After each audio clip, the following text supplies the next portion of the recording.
Hello, and thanks for tuning in to my YouTube channel, Pickleball Pick Apart. My name is Rory. I take pickleball games off of YouTube and I pick apart the play on the court. Watching my videos will help make you a better pickleball player. In this video, how to react after hitting a third shot. You've got to know if you have a red light, a yellow light, or a green light. The last thing you want to do is move forward blindly without knowing how effective your third shot is going to be. If your third shot is poor, red light, stay at the back of the court. If your third shot is mediocre, yellow light, plant yourself in the transition zone. If your third shot is exceptional, green light, you can go all the way up to the non-volley zone. Here are some examples of what to do and what not to do from both a 3.0 game and a 3.5 game. These games were taken from two different YouTube channels, Perfectly Average Pickleball and Richard's World Traveler YouTuber. Links to both of those channels are in the description below if you'd like to watch more videos from those two channels. Let's go. So first, let's take a look how a 3.0 team handles the situation. Here comes the serve. And here's the return, here's the third shot, and I want you to look at what the player in black is doing. He is just moving forward blindly. He has no idea if his partner's third shot is going to be effective enough to allow him to move forward, but he's moving forward anyway. He hits a third shot drive. He puts it right into his opponent's wheelhouse for a very easy put away. Look where the player in black is. There's no way he should have moved forward here. He should have stayed back to defend, and watch what happens. Hit right at him, and he cannot get it back. So in that instance, the player in black took the green light, moved forward blindly, where he should have had a red light and stayed back like the guy in the red shorts did. Very, very poor decision by the player in black. Now let's take a look at how a 3.5 team handles the exact same situation.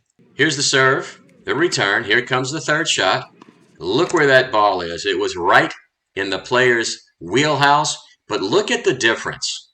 Her partner did not move forward blindly. He saw how poor the third shot was, so he stopped at the back of the court. He is in that split stance there, the split step. He is waiting to defend this ball, and he's able to hit a fifth shot, reset into the kitchen. Just a perfect shot, perfect play by the guy in the backwards hat, and the play continues.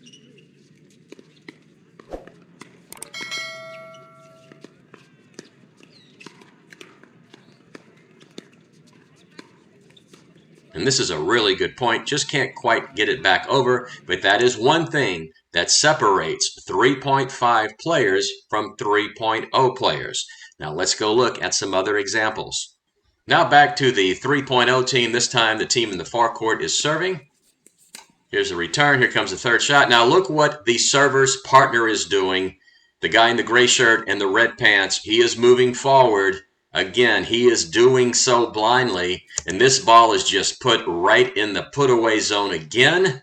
If the guy in black has any skill, he's just going to crush the guy in the red shorts and gray shirt.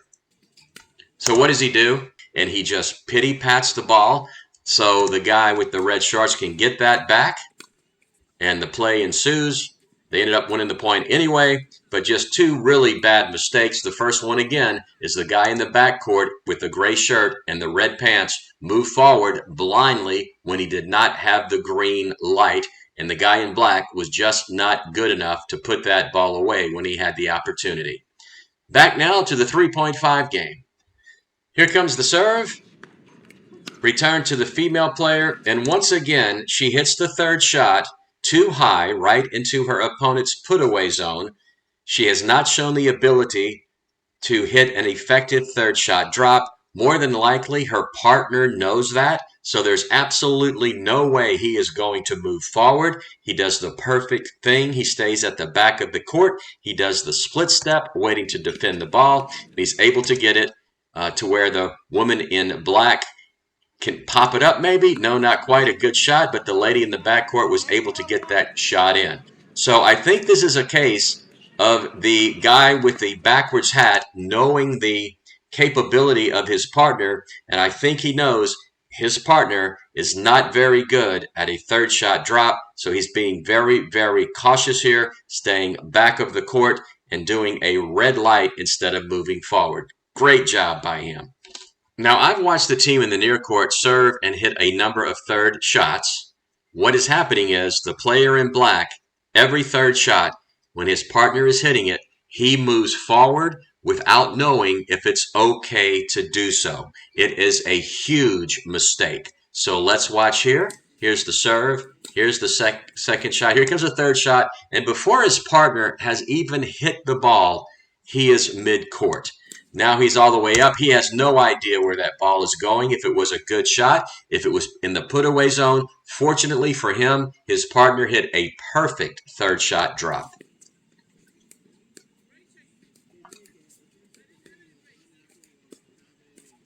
This is good play here.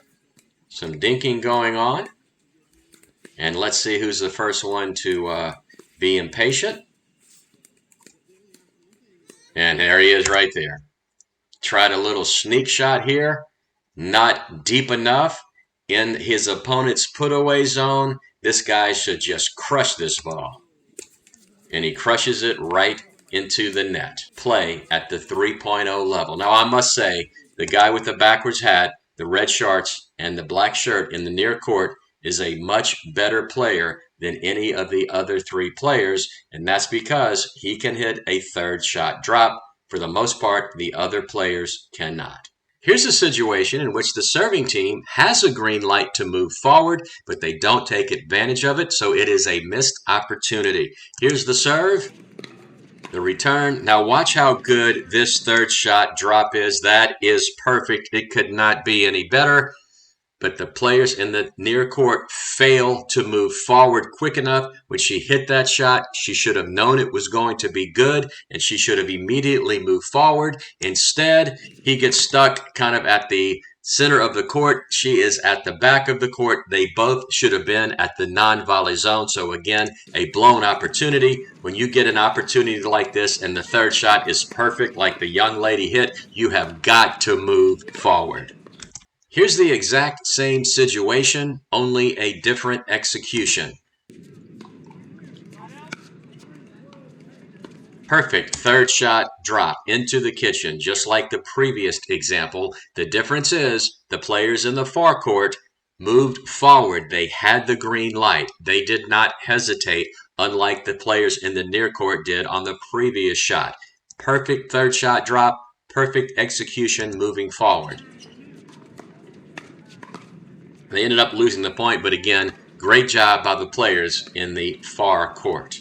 Now here's an example of a yellow light situation, and the reason it is a yellow light is because of this. Look where the ball is. He almost is able to get the ball to drop into the kitchen. Not quite, so his opponent is able to take it out of the air, and what does the serving team do? They stop kind of about mid-court. I would call this kind of like the yellow zone. It's not all the way back of the court, but a great job by them of doing this. Able to almost reset the ball into the kitchen. She ends up hitting a backhand into the net, but again, great execution on the third shot by the team in the back court. Let's watch one more wasted opportunity. Excellent. Just perfect, but look what happens. They do not move forward when they have the green light. She's having to back up now to defend this ball. If she would have moved up, she would have been at the non-volley zone, and she would have been able to take this ball out of the air. Instead, she is now in a defensive position. Pops it up, and the point is over. When you have the green light, you have got to accelerate. You cannot keep your foot on the brake. Here's one more example from a 3.0 game. You've got to see this. It's a perfect example of what not to do when you get caught at the back of the court and you're having to defend because you do not have the green light. You have a red light. Here's the third shot, right in the put-away zone. Now, I must say the players in the backcourt did not move up. That is good. They stayed back because this is such a poor shot. But look at the player on the left in the backcourt. He has done a split step. He is ready to defend this ball. Look at his partner. His partner is standing straight up with his feet together. Now, the team in the near court should hit this ball to the other player, but they don't. They hit it to the guy who was prepared to defend. Just a bad decision. Let's see if they hit it to his partner this time. There you go, and just nowhere near ready to defend that ball like his partner was. If you're defending at the back of the court, do that split step, get your paddle out in front of you, and get ready to defend. Don't defend like the player who just had the ball hit right past him. So there you have it, red light, yellow light, green light. It's really pretty simple. Don't accelerate when you should hit the brakes, and don't brake when you should accelerate. That's it from Pickleball Pick Apart. I really hope you learned something from watching this video, and if you did, I hope you take the time to like it, subscribe to my channel, and click the notification bell so you'll be notified when I post a new video. This is Rory saying, as always, thanks for watching, and see you on the court.